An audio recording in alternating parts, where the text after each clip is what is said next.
Good morning, everyone. The part 3 of the lesson surface chemistry is preparation of, that is the third part, preparation of colloids. Now, this is our today's topic, preparation of colloid. So, there are various methods to prepare the colloid, but some of the important methods are, for example, first is the chemical method. This is also termed as the reduction. This method is also termed as a reduction. So the colloidal solution can be prepared by the chemical reaction leading to the formation of the molecule by the double decomposition, oxidation, reduction or hydrolysis. So these molecules then aggregate leading to the formation of the sols or the colloid. Now for example, that is for the, if we want the gold sol, so this is for the gold sol, that is the, this one is the gold chloride, this is the 2AuCl3, this is the gold chloride. When it is treated with formalin, or it is treated with the formaldehyde with 3 molecules of water. Now the process of the reduction takes place. We get here the pure gold sol plus 3HCOOH plus 6HCl. So this is the method for the preparation of the gold sol. Now there are various methods in which this is the example of the reduction. Now let us discuss the example of the hydrolysis. For example, we have the ferric chloride FeCl3 plus, this is the method for the hydrolysis. We get ferric hydroxide sol plus HCl, that is 3HCl. This process we have already done as a practical. This process we have already, I think in the 11th class we have done, or maybe in this topic is a topic for the practical also, no? For the preparation of the sol, maybe it will be in the class 12. So this is also a practical base. Now if we want to done the oxidation, so we have the sulfur dioxide. When the sulfide gas is passed through it, now the process of oxidation is carried out. We get, this is the sulfur sol is eliminated here with the 2 molecule of water. Now the next method for the preparation of colloid is called electrical. This is called electrical disintegration. Electrical disintegration, and this method is also known as, it is well popularly known as Briggs arc method. This is the electrical disintegration or Briggs arc method. So in this process, metal sols are obtained by striking an electric arc between the electrode of the relevant metal immersed in the liquid medium. The intense heat produced vaporizes the metal, which then condenses to form particle of colloidal size. So in this method we have to provide the electric discharge or electric arc in between the electrode. By this method the loss of amount of heat is vaporizes, which condenses the metal, which then condenses to form the particle of the colloidal size. Now the third method is peptidization. That is peptidization. This is the third method for the preparation of colloid, that is called the peptidization. The process of converting a freshly prepared precipitate, peptization. It is the process of converting freshly prepared precipitate into colloidal form by the addition of suitable electrolyte in a small amount. And the best example of the peptization is that is, you have this as a precipitate. When you add certain electrolyte, this here it is a electrolyte, we get FeOH whole 3 Fe3 plus. This is the colloidal solution. So this method is known as the peptization. It is one of the very important method. The process of converting a precipitate into colloidal solution. Here this is the precipitate and we convert it into the colloidal solution by shaking it with the dispersion medium in the presence of small electrolyte. Here it acts as a electrolyte, and the electrolyte used for the purpose of the peptizing agent. Here electrolyte is known as the peptizing agent because it is used in the peptization process, and this method is applied generally to convert a freshly prepared precipitate, this is the precipitate, into the colloidal solution. So during the peptization or during the process of the peptization, the precipitate absorb one of the ion of the electrolyte on its surface. This is the ion, one of the electrolyte ion of the electrolyte on its surface, and this causes the development of positive or negative charge on the precipitate. Here the positive charge is created, and which ultimately break up into the smaller particle of the size of the colloid, and that process is known as the peptization. Now the next topic is properties of colloids. Actually the colloids possess the various properties. Some property are very important. So let us discuss the property. So the first property is visibility. Visibility is the first property. So the colloidal particles are not visible to the naked eyes. We all know very well the colloidal particles are not visible to the naked eyes. Especially designed microscope, that is known as the ultra microscope, is used to see the colloidal particles or to see the colloids. Now the second property is non-settling nature. Non-settling nature.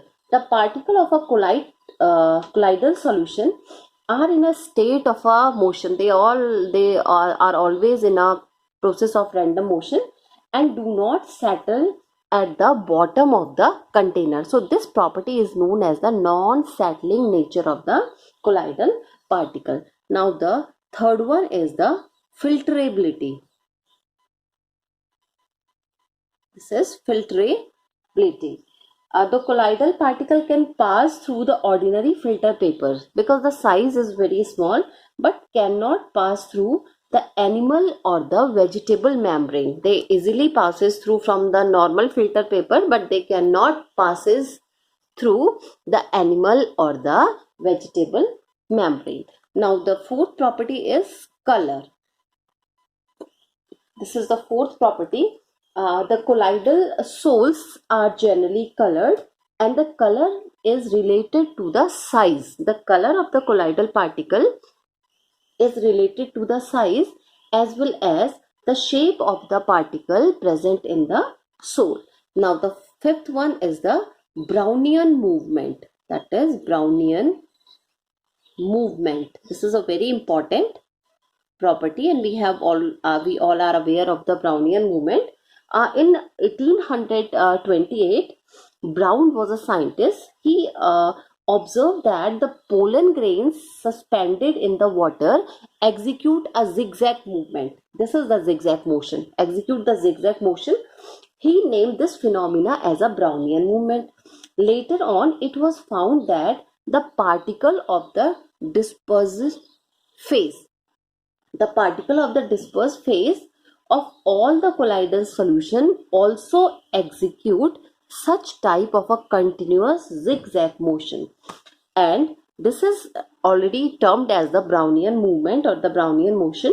So the cause of the Brownian movement is that the dispersed phase particles of the colloidal solution are being constantly collided by the molecule of the dispersion medium. It means that the dispersed phase particle are always striking with the dispersion medium, particle of the dispersion media. Now the next property is, that is called the Tyndall effect. This is the next property. When a beam of light is passed through a true solution, no scattering of light takes place. We all know very well. But when the same beam of light is passed through a colloidal solution, the scattering of light takes place. The visibility of the actually why the scattering of light takes place, because the particle of the colloidal solution are in always in a random motion, and they have a property of non-settable. They have non-settling nature, so they disperse. The light is scattered by this solution, and the visibility of the dust particle in a semi-darkened room is also the example of the Tyndall effect. When the beam of sunlight enters, or when a beam of light is thrown from the projector, are the example of the scattering of light, and this type of effect is known as the Tyndall effect. Now the next property is electrophoresis. That is, electrophoresis is the next property. Actually, the presence of the charge on the Sol particle and the determination of the nature of charge, whether the charge is positive or the negative, can be done with the help of a phenomena, and that phenomena is known as the electrophoresis. So electrophoresis involved the migration of colloidal particle towards the oppositely charged electrode under the influence of the applied electric field. So the existence of the charge on the colloidal particle is confirmed by the method called electrophoresis. Actually, it is an experiment. So when electric potential is applied across the two platinum electrode dipping in the colloidal solution, the colloidal particle move towards one or the other electrode, and the movement of the colloidal particle under the applied electric potential is known as the electrophoresis. So it means that positive charge particle moves towards the, if the positive charge particle, they moves towards the cathode, and the negative charge particle always moves towards the anode, that is anode. So this is the phenomena. This is the phenomena takes place in the electrophoresis, and we already have so many experiments to demonstrate the process of electrophoresis. So when electrophoresis, that is the movement of the particle, is presented by some suitable means, it is observed that the dispersion medium begins to move in the electric field, and this phenomena is termed as the electroosmosis. This phenomena is, that time the phenomena is termed as the electrophoresis. Now it is a very important phenomena.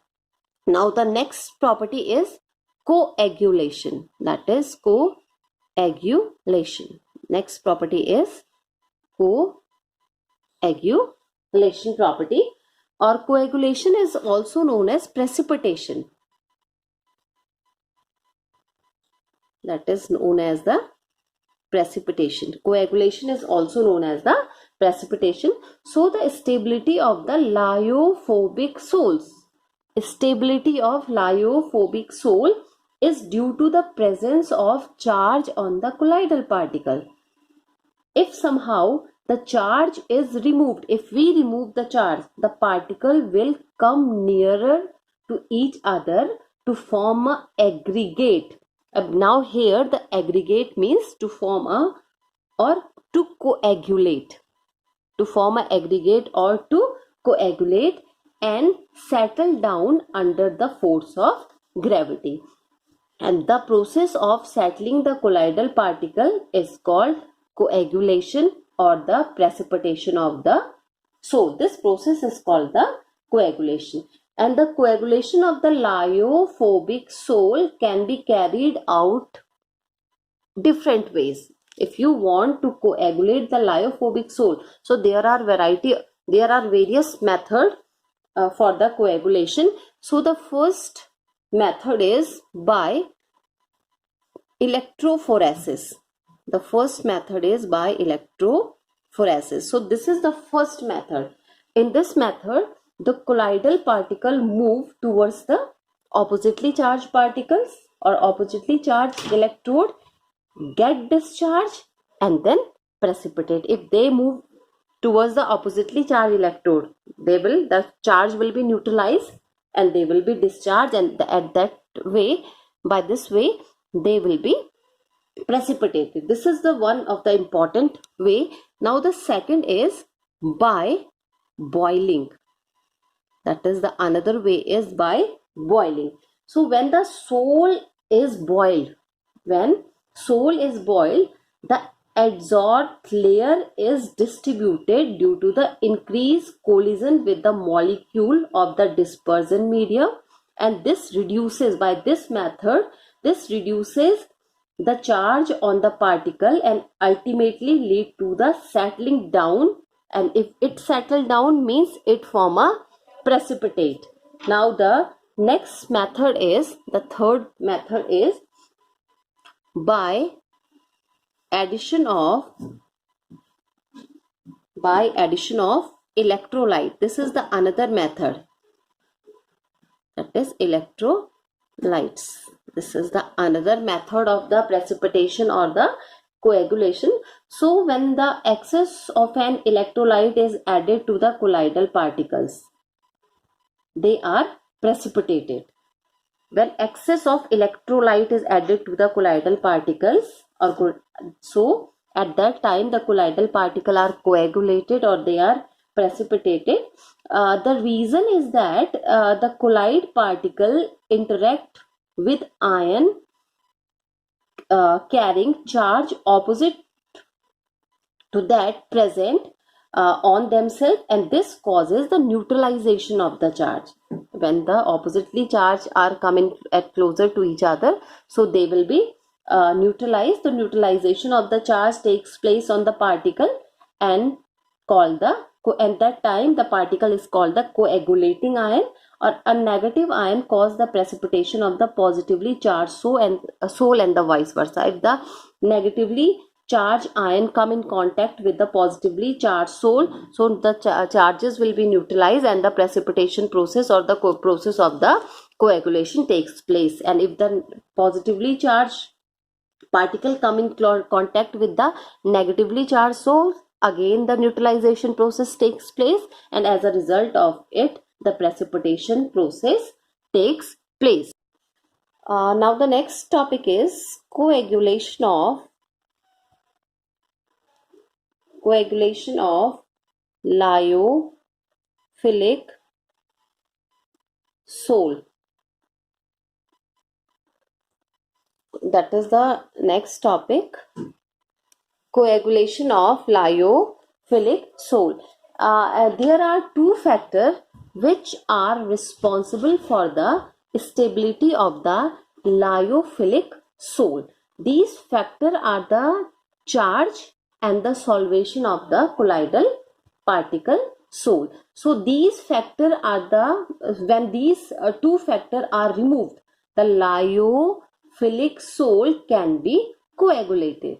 So how we remove the factors, or what should we do? So this is done first by adding the electrolyte, and the another procedure is by adding a suitable solvent. So when the solvent such as alcohol, acetone are added to the hydrophilic sole, hydrophilic means a lyophilic sole, the dehydration of the dispersed phase occur. Under this condition, a small quantity of electrolyte can bring about coagulation, and the lyophilic soles are easily coagulated. So remember that there are two factors which are responsible for the coagulation of the lyophilic sole.